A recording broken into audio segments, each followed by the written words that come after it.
It's official. Kellen Moore is officially the new head coach with the New Orleans Saints, and I couldn't be happier. Kellen Moore is a former offensive coordinator for the Dallas Cowboys, for the Los Angeles Chargers, and for the Philadelphia Eagles. And this is off of the Philadelphia Eagles winning a Super Bowl just 2 days ago.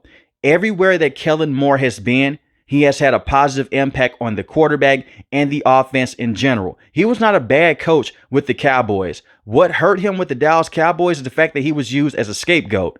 This is no offense to Dallas Cowboy fans. The Dallas Cowboys are a dysfunctional franchise. Jerry Jones and Mike McCarthy had a conversation. At the time Mike McCarthy was the head coach with the Cowboys, he wanted to call plays. And he used Kellen Moore as a scapegoat to say, you know what? He's not implementing the run game as much as I would. If we run the football more, we could be a Super Bowl caliber team and it will help take the pressure off of Dak Prescott. So they let Kellen Moore go. He went over to the Los Angeles Chargers. He did not have the best stint with the Chargers, but they were dealing with so many injuries on the offensive side. Justin Herbert had a thumb injury. He could not run plays from under center. And Kellen Moore did the best that he could with Justin Herbert. He tried to give him a consistent run game. He used a lot of motion to get Keenan Allen involved. It was just a bad spot for everyone. And then Kellen Moore goes over to the Philadelphia Eagles. Now, I want you guys to realize this if you are a Saints fan. Jalen Hurts and the Eagles offense took a complete nosedive last season with Coach Johnson. We saw what he looked like with Shane Steichen. He was a top quarterback in the NFL. And what is the one thing that I just said with Kellen Moore? He did not run the football enough with the Dallas Cowboys, even though that was a lie. And with the Los Angeles Chargers, he tried to run the football, but he did defer to Justin Herbert more times than you would have liked if you're a Chargers fan. He comes over to the Philadelphia Eagles. He uses more motion. He helps Jalen Hurts fully see the field. Jalen Hurts was terrible against the blitz with Coach Johnson. Comes over Kellen Moore. He's better against the blitz. And they ran the football more with Saquon and that offensive line. Now, obviously, he's not going to bring over Saquon and the offensive lineman, even though that would have been a great situation for the Saints. You're not going to bring over that offensive personnel. But everywhere he has been, he has adapted to his quarterback. And he tries to go out there and play to the quarterback's strengths. That's all that you can ask for with elite coaches in the NFL. We've seen this in the past with coaches like Andy Reid, Sean Payton. He's one of those coaches, and Saints fans know him very well because right now he's the best head coach in Saints history. One of the things that you look at for an offensive coach or even the defensive coach, can you go out there and help match the weaknesses of your star players? And can you play their strengths? And that is what Kellen Moore has done. He saw that Jalen Hurts was not going to be able to throw the football over 30 times a game, even though he had A.J. Brown, even though he had Devontae Smith. He knew that Saquon Barkley is the engine to that offense. And when they took the run game away, you saw better passing concepts down the field. You didn't see the same slant and curl patterns that you saw with Coach Johnson. That was all on Kellen Moore. Nick Sirianni did bring him in, but Kellen Moore ran the offense. So I would give him credit for that. So when I look at this Saints roster right now, you can say the Saints are a bad football team right now, and I wouldn't argue with you. They only won 5 games this year, but majority of the team was injured. The first 2 games of the regular season that just passed, the New Orleans Saints offense looked special. Granted, it was against the Dallas Cowboys. It was against the Carolina Panthers. But I think that Kellen Moore can bring over similar attributes that Clint Kubiak had with Derek Carr before everything went to hell from week 3 and beyond. You have Chris Olave. Can he stay healthy enough with this roster? I like Chris Olave a lot. I think that he's a true number 1 wide receiver. He's just dealing with a lot of concussion injuries, and he doesn't have that chemistry with Derek Carr. And Derek Carr and Chris Olave, they have to get on the same page. Now, coaching can help with that. Let's not act like the New Orleans Saints have had great offensive coordinators since Sean Payton. Sean Payton called the offense. He was a great offensive mind. Since then, you had Dennis Allen be your head coach. Horrible hiring, by the way. And then you had Pete Carmichael calling plays. He was a terrible offensive coordinator. Clint Kubiak was solid this year, but it was only so much that he could do due to the injuries. When I look at the offense and they're fully healthy, Chris Olave, very good wide receiver. Rashid Shaheed, he's a top deep threat. The Saints need to bring in another wide receiver to be on the outside and play alongside Chris Olave. But when I look at Rashid Shaheed, he's a top deep threat.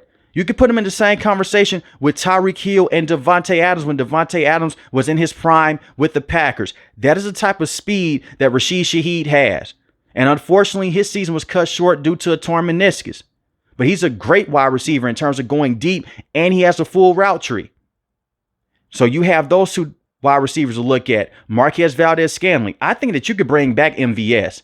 MVS was a free agent. When everyone else went down, he stepped in on 19 catches. He had 411 receiving yards for 4 receiving touchdowns. He averaged 21 yards a catch. Now, if you give him more volume, obviously he's not going to average 20 yards a catch, but he's a very good deep threat. You could bring him back on a cheap deal because the Saints, they don't have that much money to play with. Now, I'll talk about the cap situation in the next few minutes. So now look at the offense at the skill position. You could draft a wide receiver in the first or second round to help out Derek Carr and the rest of the skill players on this roster.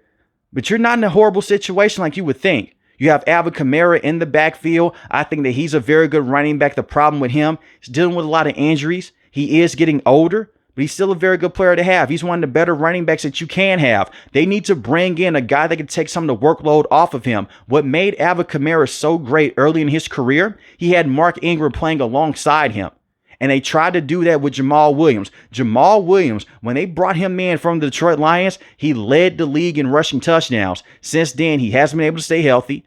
And when he is on the field, he doesn't have the same burst coming out of the backfield. But you do have Kendre Miller. That's another running back that can't stay healthy. At this point, I'm looking at the training staff with the New Orleans Saints to really think about it because they're dealing with so many injuries. But you have Alvin, you have Kendre Miller. That could be a very good 1-2 punch. You just need a running back that could come in for a couple plays so Alvin Kamara could just take a breather. Because he could do so many things coming out of the backfield. He could catch the football. He can run in between the tackles. He can catch the edge and take it to the house for a 40 or 50-yard touchdown. He is similar to Christian McCaffrey. That's the type of skill set that he has. And it's going to be very fun to see what Kellen Moore does with him coming out of the backfield. When I look at the offensive line, I am concerned here. I know that some Saints fans may say they didn't give up those many sacks over the last 4 to 5 weeks of the season. They were still giving up a lot of pressures. Talasay Fuaga, I think that he's going to be a franchise left tackle for many years to come. That's why you selected him in the first round. But I am still worried about Trevor Penning on the right side. Ryan Ramczyk has submitted his paperwork to fully retire. He is going to stay on the roster until June 2nd. Then they will release him. But Ryan Ramczyk, he's not going to come back. So your starting tackle duo is going to be Talasay Fuaga and Trevor Penning.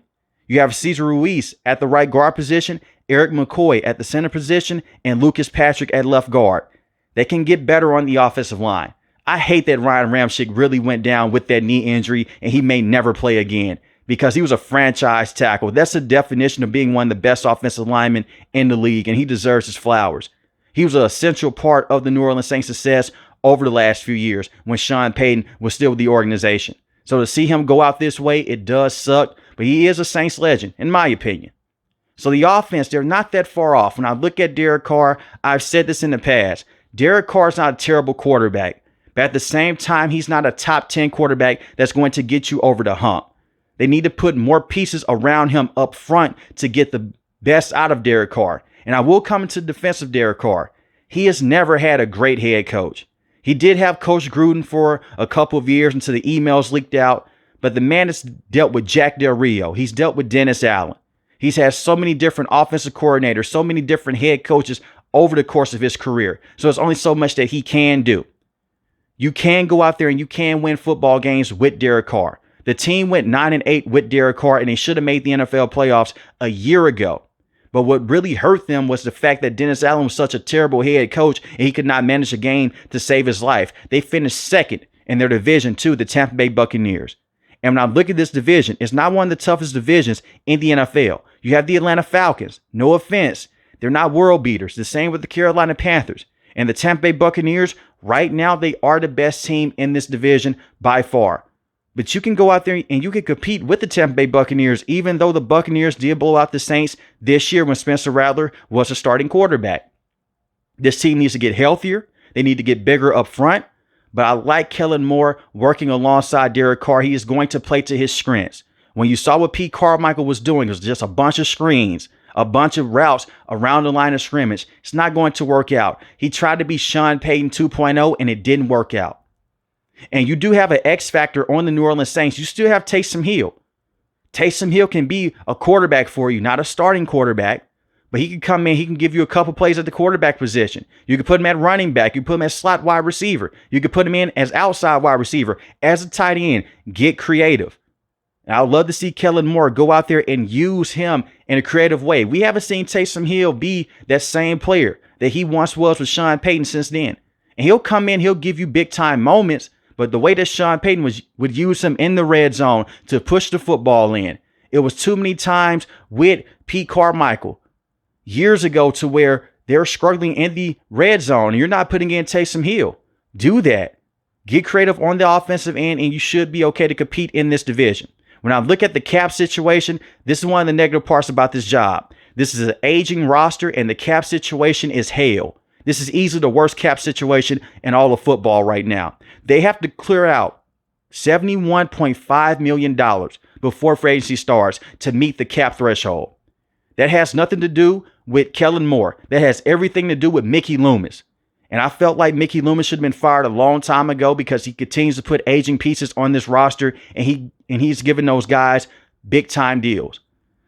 But I do see a world to where you release Ryan Ramczyk. That should be able to save you some money right there because of retirement, all those legal issues that you could work out with the NFL in their front office.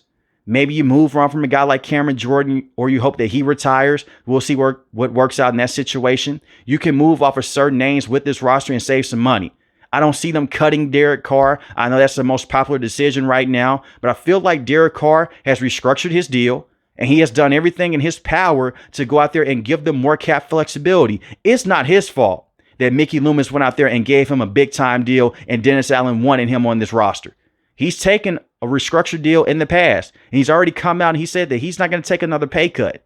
He did that with the Raiders and I don't disagree with Derek Carr. This is a man that dealt with injuries this year, a oblique injury against the Kansas City Chiefs. He hurt his hand later in the year.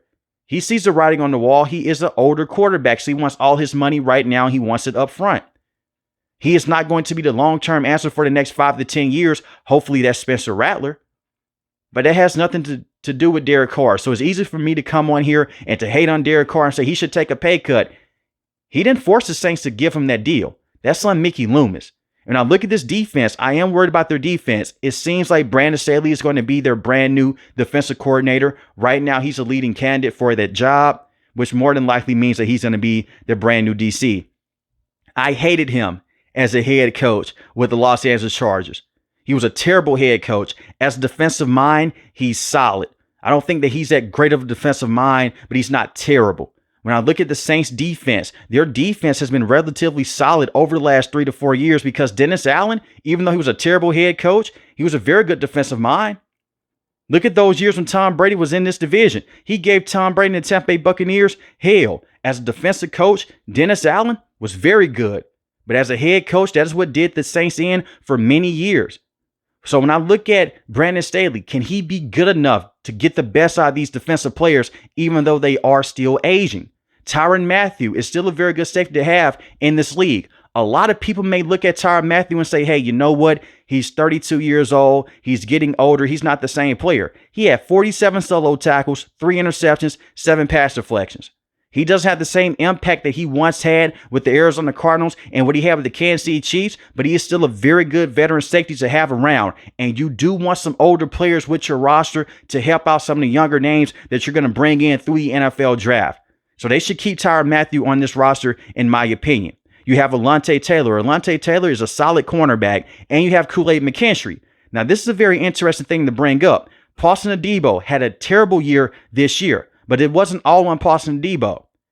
You had Dennis Allen placing him on the fastest wide receiver on the opposing team. That is what he is not equipped to do.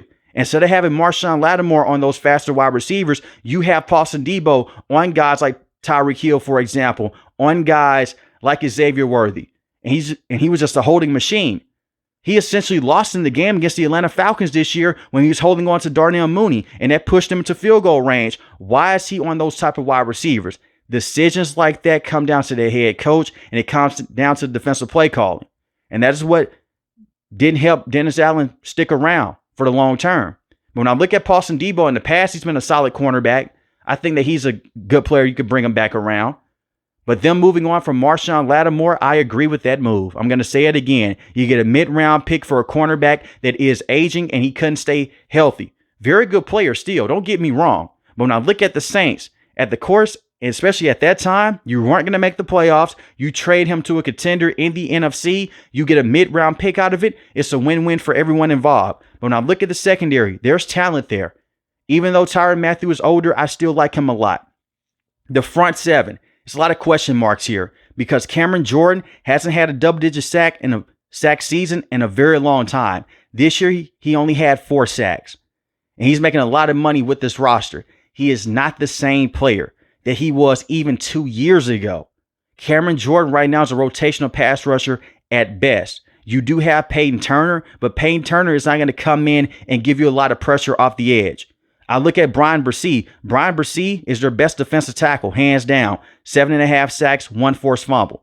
There's something there with him. That's why you selected him in the first round. He's a phenomenal football player. And you have Carl Granderson. 5.5 sacks, 1 forced fumble. Just a year ago, he led the team in sacks. So there's something there with Brian Bresee and Carl Granderson. They need another defensive end to play behind Cameron Jordan and essentially just take over the job with Cameron Jordan as a whole.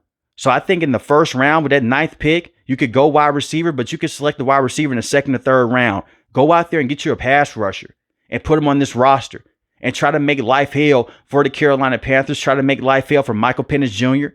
and the Atlanta Falcons. And the same with the Tampa Bay Buccaneers and Baker Mayfield. Because I look at these offensive lines this year in this division, the Falcons, they ran the football at a high clip with Bijan Robinson. They were able to protect Michael Penix Jr. I look at the Carolina Panthers. They were able to protect Bryce Young. And I look at the Tampa Bay Buccaneers. All these teams this year could run the football. They could protect their quarterback. And the one thing that the Saints are going to have to do in the future is stop the run and get after the quarterback. We just saw what happened in the Super Bowl. And Kellen Moore saw on the sideline for himself what a strong defensive line can do and what a strong offensive line can do. So you go back to the basics here. You may not be a huge fan of Derek Carr, but you continue to build through the trenches. You build this offensive line, you build this defensive line to get after the quarterback, and you should be working with something then. Everything else can fall into place. Eventually, you do have to worry about the quarterback position, but as long as Derek Carr is under contract and you have Spencer Rattler, you should be good enough there. Linebacker position, Demario Davis, I think he's a solid veteran. Keep him around. Willie Gay, you can move on from Willie Gay, or you can bring him back for 1 year's $5 to $10 million. It's not that much into the cap situation with the Saints there. But they're going to be handicapped this year in the offseason because of their cap situation.